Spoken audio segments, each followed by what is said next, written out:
Magandang araw po sa inyong lahat. Kami po ang Election Committee.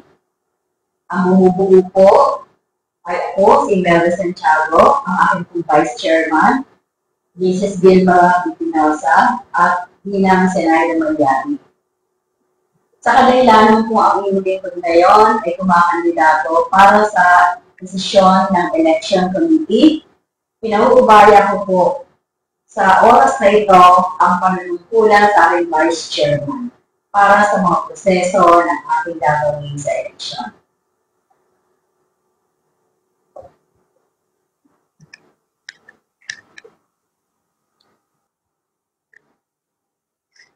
Magandang araw po sa inyong lahat. Ako po si Vilma Bipinosa. Sa pagkakataong ito ay ako muna ang gaganap bilang acting chairman sa kadahilan ng re-electionist ang ating butihing Elecom chairman na si Ma'am Amy Santiago at ang kasama kong si Mrs. Zenaida Malyari. Pagpapaalaala. Ang sistemang ating isasagawa sa taong ito ay opisyal na aprubahan ng 38th General Assembly kung kaya't ito ay ipagpapatuloy na.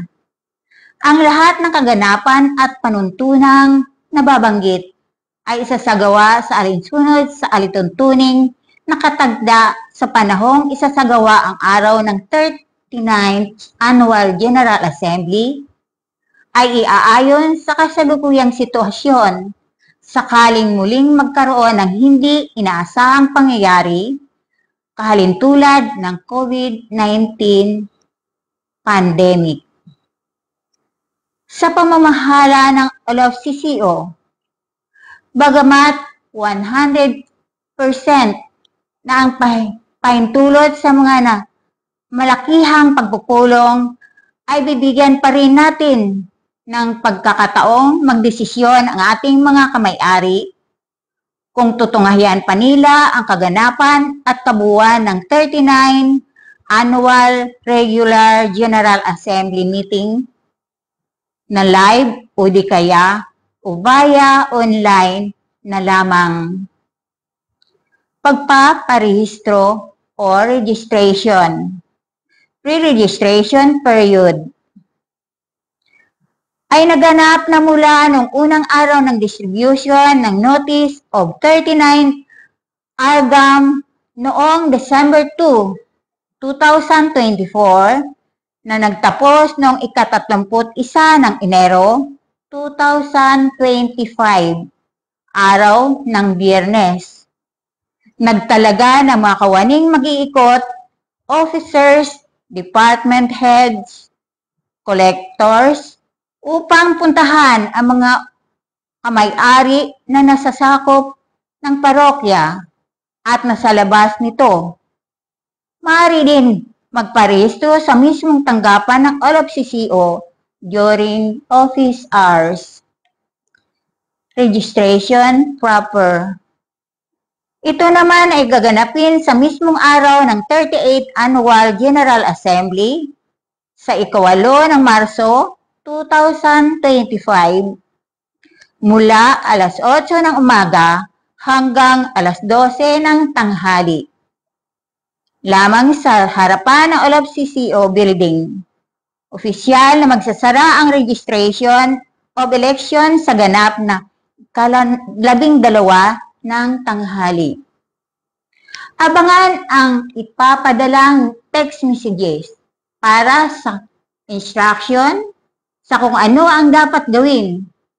Maaari din kayong magsadya sa ating tanggapan sakaling kayo po ay nahihirapan o walang kakayanan bumuto via online upang kayo po ay maasistihan ng ating mga kawani. Election proper. Ito naman ay gaganapin sa mismong araw ng 39th Annual Regular General Assembly Meeting sa ika-8 ng Marso 2025 mula ika-8 ng umaga hanggang 12 ng tanghali lamang sa harapan ng all of CCO building. Ang paraan ng pagboto during pre-election at election proper ay via online ay sa pamamagitan ng all of CCO website allofcco.com.ph, computerized cellphone para sa pre-election at election proper. Pagbilang ng boto. Dahil ito ay computer-generated via allofcco website, kung kaya't sa pagsasara ng registration ay madali nang mabibilang ang mga boto na isinasagawa sa panahon ng pre-election and election proper. Sa pagkakataong ito ay inaatasan ko ang aking dalawang kasama na lumabas upang maganda sa kanilang pagpapakilala para sa pagtakbo ng Election Committee 2025.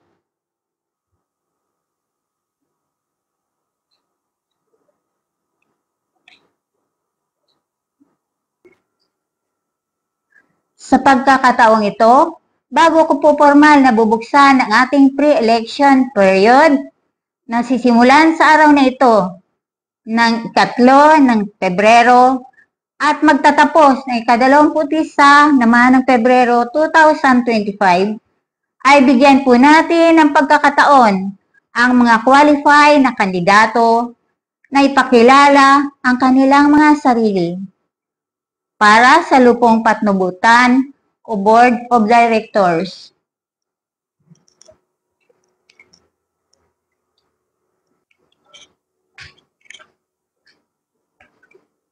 Magandang araw po sa inyong lahat. Ako po si Samuel Javier, 59 na taong gulang, may asawa at 3 anak. Kasalukuyan po akong nagtuturo sa DepEd, Kanumay East Elementary School. Ang mga posisyon pong nahawakan ko sa kooperatiba ay naging kasapi po ako ng mediation committee sa loob ng 2 taon. At sa akin pong 3 taon ay nahalal po akong isa sa Board of Directors. Sa kasalukuyan po ay naglilingkod din po ako sa Boy Scout of the Philippines na kung saan ay naging good badger po tayo. Inaasahan ko po na sa darating na eleksyon ay maiboto nyo rin po ako bilang isang Board of Directors. Ipinapangako ko po kung ako'y mahalal muli ay gagampanan ko po ang aking tungkulin ng naaayon sa ating itinakda ng batas ng kooperatiba. Lubos po ang aking pasasalamat sa loob ng 10 taon na ako ay nakapaglingkod sa inyo at inaasahan ko po na muli niyo po akong ihahalal sa darating na eleksyon. Maraming salamat po.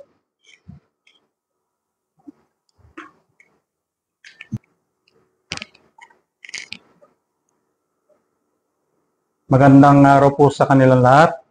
Ako po si Engineer Milan M. Lacson, 60 years old at may asawa, 3 anak at 3 apo na po. Ako po ay nagtatrabaho ngayon sa Manila City Hall bilang District Engineer, ang area sa Sampaloc area at concurrent building official din po ng Manila. Sa samahan po ng simbahan, ako din po ay kasapi ng lay minister, Knights of Columbus, Rex, Tipanan at dating president po ng RP-SPPC Subdivision. Ako po ay muling humihiling sa inyo na mahalal muli bilang Board of Directors ng ating kooperatiba para mabantayan pa po natin ang ating kaperahan dito sa ating kooperatiba. Muli po, maraming salamat po sa inyo sa patuloy na pakikisa sa ating kooperatiba at makakaasa kayo na pagbubutihan pa po natin ang ating trabaho sa ating kooperatiba. Muli po, maraming salamat po sa inyo lahat.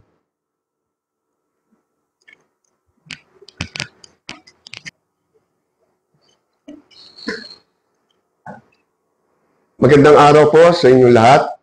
Ako po si Larry Gabriel Mendoza. Kung tawagin po ako ay Larry. Ako po ay may asawa may anak na 4 at 9 na apo. Ako po yung nagtrabaho o nagretiro na rin sa Yakult Philippines bilang captain mechanic at nagsilbi ng 35 taon na paninilbihan bilang chief mechanic. Ang samahan na aking kinaniban sa parokya, kami pong mag-asawa ay membro ng Komisyon ng Pamilya at Buhay, REX, ang Parish Renewal Experience, Tipanan, at naging presidente rin po ako ng SPPC. At naging speaker din po kaming mag-asawa. At naging member din po ako ng Knights of Columbus. Naging Grand Knight po ako ng Columbian Year 2013-2014.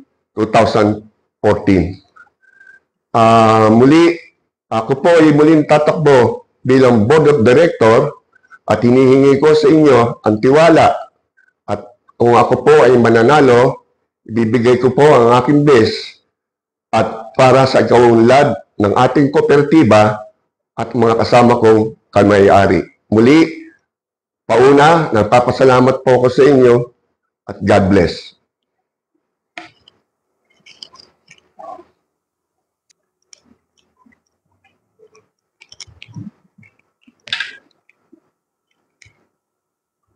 Sa pagka-BOD po ay may 3 posisyon bakante. Mayroon pong 3 kandidato nag-apply. 2 lamang po ang iboboto natin for ranking purposes.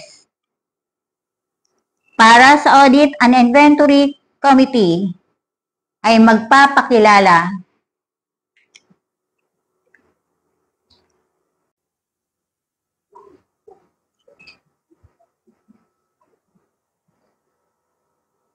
Magandang araw po sa inyong lahat. Ako po ay si Ruben Florentino, 62 years old, binata, walang asawa at nakapagtrabaho sa Sastec Philippines Incorporation bilang data analyst. Ako po ay kasapi ng kooperatiba for 31 years. Ako po ay officers for 21 years. Ako po ay naglingkod sa kooperatiba sa mga committee ng MCC, Election Committee, Audit Committee, at Credit Committee. Ako po ngayon ay humaharap sa inyo bilang kandidato ng Audit and Inventory Committee. Kung ako po ay mananalo, sisikapin ko pong mapangalagaan ang resources ng kooperatiba. Muli po, salamat sa inyong lahat.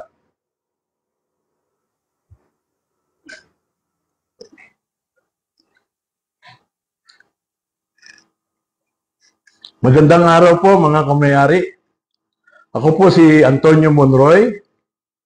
70 years old na po ako. Nabiyudo ako noong 2020, pero nabiyayaan po kami ng 5 anak at 8 apo. Ako po ay isang professional electrical engineer, kasalukuyang consultant sa ibang kumpanya at contractor dito sa ating bansa.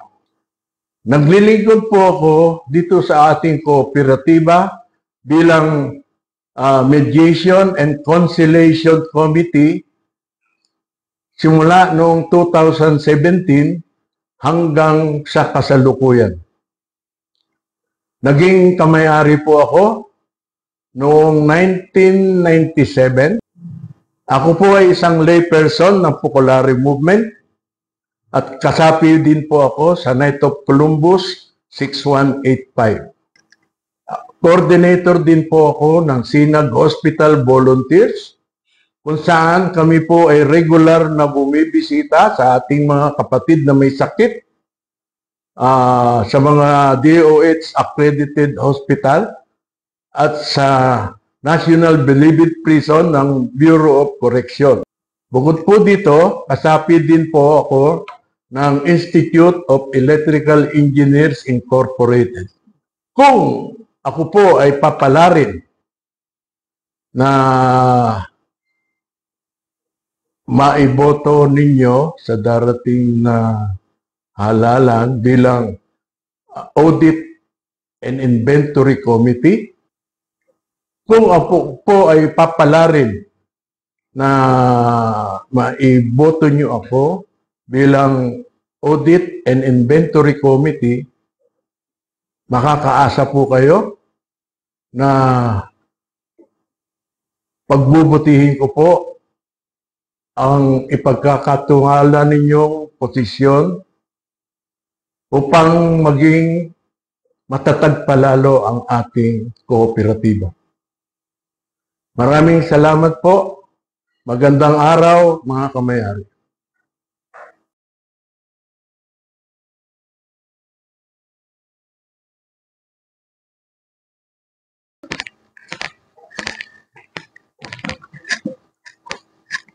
Mapagpalang araw po sa lahat, lalong-lalo na po sa inyo, mga kamay-ari.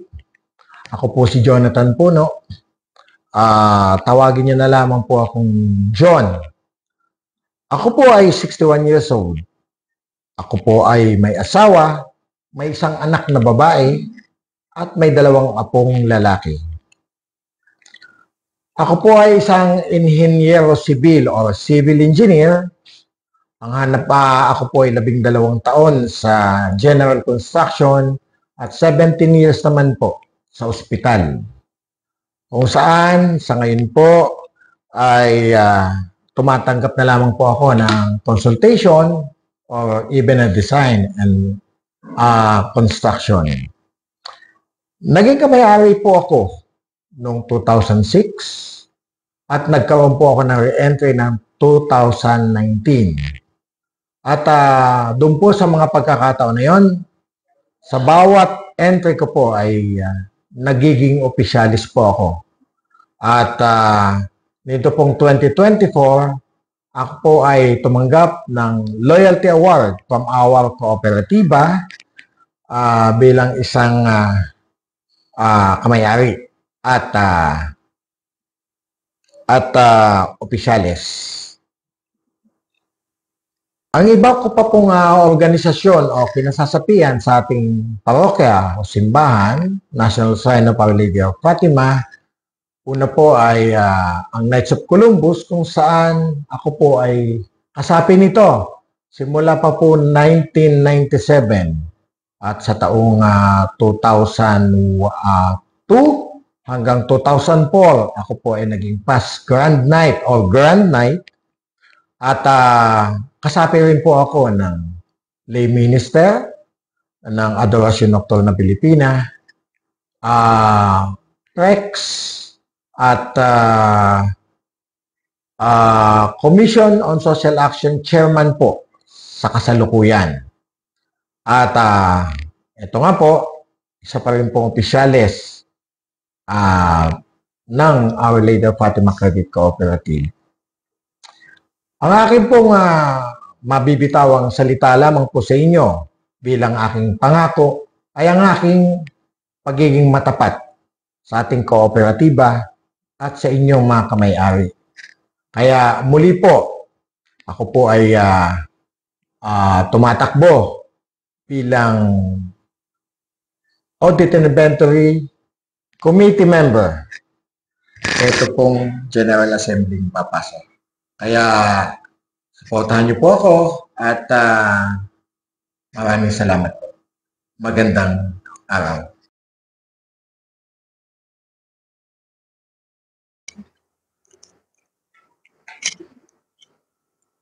Para sa Audit Inventory Committee. Sa Audit Committee naman po ay may 2 bakanting posisyon at may 3 po tayong kandidato.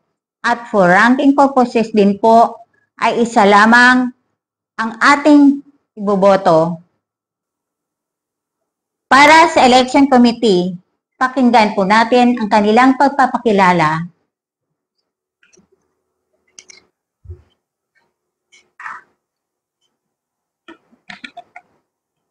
Magandang araw po sa inyong lahat. Ako po si Sanaida Uymiliari. Ang tawag po sa akin ng aking mga kaibigan ay Sen or Seni. Ako po ay biyudan na may 5 anak, 3 lalaki at 2 babae. Ako po ay naging member ng Fatima Credit noong pa pong 1985. Ako po ay nasama sa organisasyon ng simbahan sa SPPC.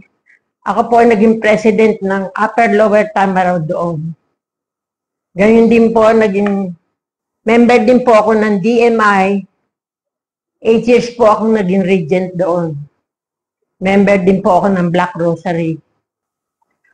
Ako po ay nasama sa Fatima Credit ng 6 years under po ng MCC. Sumunod po, naging Elecom Committee po ako ng 5 years, 5 years ka po ngayon. Ako po ay isang beautician. At sana po, sisikapin ko po kung ako po inyong iboboto ngayong taong ito, sisikapin ko po na lalo ko pong magampanan ang mga tungkulin na iaatang sa akin. Ilan po at marami pong salamat.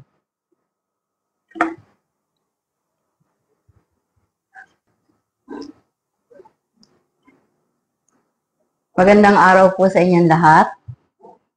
Ako po si Imelda C. Santiago, 67 years old. Sa kooperatiba, ako si Aimee. Sa mga kaibigan, ako si Emmy. Sa aking mga estudyante, ako si Doc S. Kasi po, ako ay isang profesor sa graduate school ng Our Lady of Fatima University at ng Trinity University of Asia. Sapagkat ako po ay nagtapos bilang Doctor of Philosophy in Public Policies and Business Management. Naging kasapi po ako ng kooperatiba sa pagkatanda ko ay taong 2013 at naging isa sa mga opisyales noong taong 2017 at hanggang ngayon ay opisyal para sa Elecom Committee. Sa akin pong mga naging karanasan ay ipapangako kung papaano kong nililinang at pinagyayaman ang kaisipan ng aking mga estudyante. Sana ay maging gabay din ako at isang instrumento para patuloy na mapaglingkuran ang kooperatiba. At patuloy itong maging isa sa maunlad na kooperatiba sa ating pamayanan. Yan lang po. Magandang araw sa inyong lahat.